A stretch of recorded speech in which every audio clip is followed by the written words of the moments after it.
શ્રી ગણેશાય નમઃ. ઓમ નમઃ શિવાય. હર હર મહાદેવ. સતી અને શિવજીના વિવાહ બાદ હિમાલયના કૈલાસ શિખર પર વિહાર કરે છે. એક દિવસની વાત છે. દેવી સતી એકાંતમાં ભગવાન શંકરને મળ્યા. એમને ભક્તિપૂર્વક પ્રણામ કરીને બંને હાથ જોડીને ઊભા રહ્યા. પ્રભુ શંકરને પૂર્ણ પ્રસન્ન જાણીને નમસ્કાર કરીને વિનીત ભાવે ઊભા રહીને દક્ષ કુમારી સતી ભક્તિભાવથી બોલ્યા. સતીએ કહ્યું, હે દેવ, હે મહાદેવ, કરુણા સાગર, પ્રભો, દિનોદ્ધાર પરાયણ, મહાયોગીન, મારા ઉપર કૃપા કરો. આપ પરમ પુરુષ છો, સર્વના સ્વામી છો. રજોગુણ, સત્વગુણ અને તમોગુણથી પર છો. નિર્ગુણ પણ છો અને સગુણ પણ છો. સર્વના સાક્ષી, નિર્વિકાર અને મહાપ્રભુ છો. હે હર, હું ધન્ય છું જે આપની કામિની અને આપની સાથે સુંદર વિહાર કરનારી આપની પ્રિયા થઈ.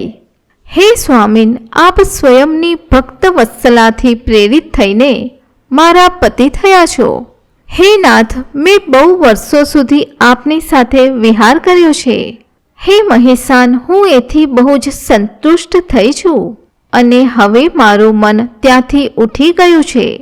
હે દેવેશ્વર, હર, હવે તો હું એ પરમ તત્વનું જ્ઞાન પ્રાપ્ત કરવા ચાહું છું જે નિરાતિશય સુખપ્રદાયક છે તથા જે દ્વારા જીવ સંસાર દુઃખથી અનાયાસ જ ઉદ્ધાર મેળવી લે છે.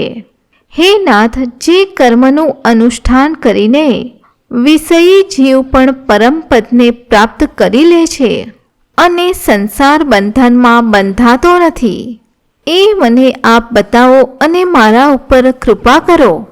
આ રીતે આદિશક્તિ મહેશ્વરી સતીએ કેવળ જીવોના ઉદ્ધાર માટે જ્યારે ઉત્તમ ભક્તિભાવ સાથે ભગવાન શંકરને પ્રશ્ન કર્યો ત્યારે એમના એ પ્રશ્નને સાંભળીને સ્વેચ્છાએ શરીર ધારણ કરવાવાળા તથા યોગ દ્વારા ભોગથી વિરક્ત ચિત્તવાળા સ્વામી શિવે અત્યંત પ્રસન્ન થઈને સતીને આ પ્રમાણે કહ્યું. શિવજી બોલ્યા, હે દેવી, દક્ષ નંદિની, મહેશ્વરી, સાંભળો. હું એ જ પરમ તત્વનું વર્ણન કરું છું જેથી વાસનાબદ્ધ જીવ તત્કાળ મુક્ત થઈ શકે છે. હે પરમેશ્વરી, તમે વિજ્ઞાનને પરમ તત્વ જાણો.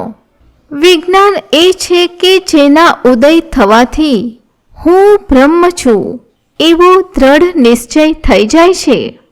બ્રહ્મ સિવાય બીજી કોઈ પણ વસ્તુનું સ્મરણ રહેતું નથી તથા એ વિજ્ઞાની પુરુષની બુદ્ધિ સર્વથા શુદ્ધ થઈ જાય છે. એ વિજ્ઞાન દુર્લભ છે. આ ત્રિલોકીમાં એનો જ્ઞાતા કોઈ વિરલો જ હોય છે. એ જે અને જેવો છે એ સદા મારા સ્વરૂપમાં જ છે.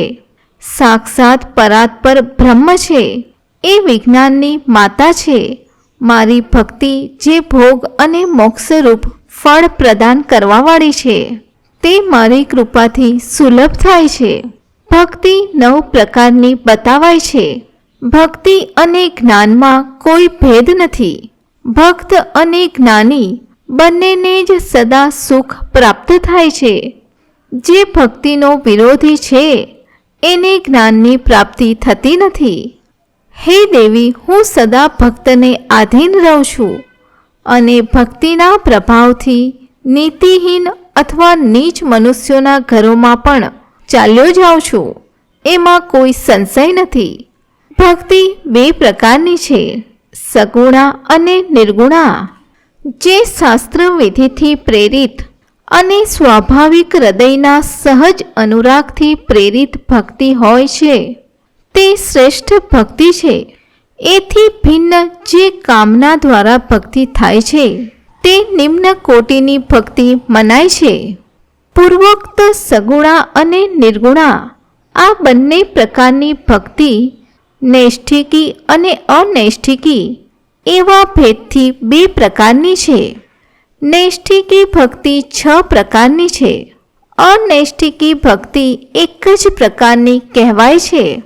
વિદ્વાન પુરુષ વિહિતા અને અવિહિતા વગેરે ભેદથી એને અનેક પ્રકારની માને છે. આ વિવિધ ભક્તિના બહુ જ પ્રકારના પ્રભેદ હોવાને કારણે એના તત્વનું અન્ય રીતે વર્ણન કર્યું છે. મુનિઓએ સગુણા અને નિર્ગુણા બંને ભક્તિના 9 અંગ કયા છે, જેમાં શ્રવણ, કીર્તન, સ્મરણ, સેવન, દાસ્ય, અર્ચન, સદા મને વંદન, સખ્ય અને આત્મસમર્પણ. આ વિદ્વાનોએ ભક્તિના 9 અંગ કયા છે. આ જ રીતે ભક્તિના ઉપાંગો પણ ઘણા બતાવાયા છે. ત્યારબાદ ભગવાન શંકર દેવી સતીને ભક્તિના પૂર્વોક્ત 9 અંગોનું પૃથક પૃથક લક્ષણ કહે છે, તે સાંભળો.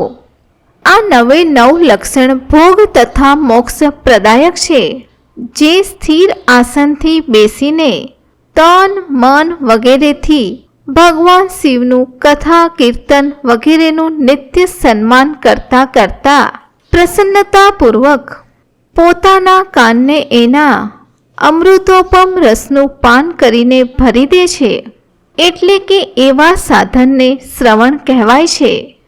આ જ શ્રવણ ભક્તિનું લક્ષણ છે, જે હૃદય આકાશ દ્વારા શિવજીના દિવ્ય જન્મ કર્મોને ચિંતવે છે અને પ્રેમથી વાણી દ્વારા એનું ઉચ્ચ સ્વરથી ઉચ્ચારણ કરે છે. એના આવા ભજન સાધનને કીર્તન કહેવાય છે. ત્યારબાદ શિવને, નિત્ય મહેશ્વરને સદા અને સર્વત્ર વ્યાપક જાણીને નિરંતર નિર્જય રહે છે, એને જ સ્મરણ કહેવાય છે. એ જ સ્મરણ ભક્તિનો પ્રકાર છે. અરુણોદયથી લઈને પ્રત્યેક સમયે સેવ્યની અનુકૂળતાનું ધ્યાન રાખતા રાખતા હૃદય અને ઇન્દ્રિયોથી જે નિરંતર સેવા કરવામાં આવે છે, તે જ સેવન નામક ભક્તિ છે. પોતાને પ્રભુનો કિંકર માનીને હૃદયામૃતના ભોગથી સ્વામીનું સદા પ્રિય સંપાદન કરવું, એને દાસ્ય ભક્તિ કહેવાય છે. પોતાના ધન વૈભવ અનુસાર શાસ્ત્રીય વિધિથી શિવજીને અથવા પરમાત્માને સદા પાદ્ય વગેરે 16 ઉપચારોથી જે સમર્પિત કરે છે, એવી ભક્તિને અર્ચન ભક્તિ કહેવાય છે. મનથી ધ્યાન અને વાણીથી વંદનાત્મક મંત્રોનું ઉચ્ચારણ પૂર્વક 8 અંગોથી ભૂતલનો સ્પર્શ કરતા કરતા જે ઈષ્ટદેવને નમસ્કાર કરવામાં આવે છે, એને જ વંદન ભક્તિ કહેવાય છે. ઈશ્વર મંગલ અથવા અમંગલ જે કાંઈ પણ કરે છે, એ સર્વ મારા મંગલ અર્થે જ છે. આવો દ્રઢ વિશ્વાસ રાખવો એ સંખ્ય વ્યક્તિનું લક્ષણ છે. ઈશ્વર પરનો આવો દ્રઢ વિશ્વાસ રાખવો એ સંખ્ય ભક્તિનું લક્ષણ છે. દેહ વગેરે જે કાંઈ પણ પોતાની કહી શકાય એવી વસ્તુ છે, એ સર્વ ભગવાનની પ્રસન્નતા માટે એમને જ સમર્પિત કરીને પોતાના નિર્વાહ માટે પણ કશું જ બચાવી ન રાખવું અથવા નિર્વાહની ચિંતાથી પણ રહિત થઈ જવું, એને આત્મસમર્પણ કહેવાય છે. આ ભક્તિના 9 અંગ છે, જે ભોગ અને મોક્ષ પ્રદાન કરે છે અને એનાથી જ જ્ઞાનનું પ્રાગટ્ય થાય છે. આ સર્વ સાધન ભગવાન શિવને અત્યંત પ્રિય છે. શિવજીના ભક્તિના ઘણા ઉપાંગો પણ કહેવાયા છે, જેમ કે બિલ્વ વગેરેનું સેવન. આ રીતે શિવની ભક્તિ સાંગોપાંગ સર્વથી ઉત્તમ છે. આ ભક્તિ જ્ઞાન અને વૈરાગ્યની જનની છે અને મુક્તિ એની દાસી છે.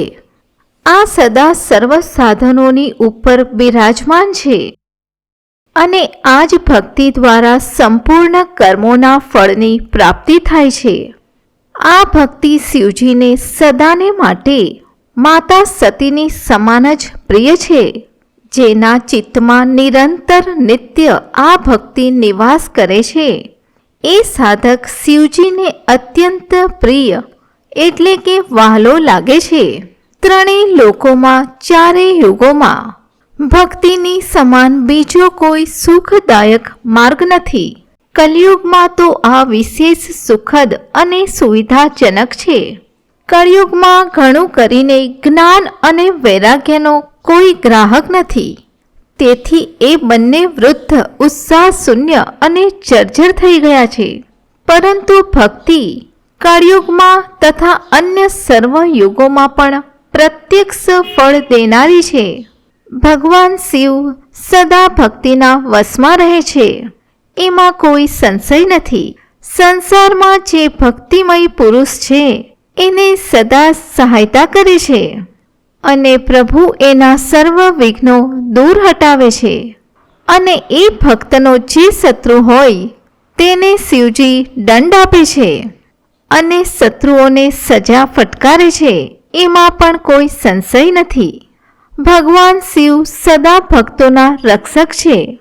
ભક્તની રક્ષા માટે જ શિવજીએ કુપિત થઈને નેત્રજનિત અગ્નિથી કાળને પણ દગ્ધ કરી દીધો હતો.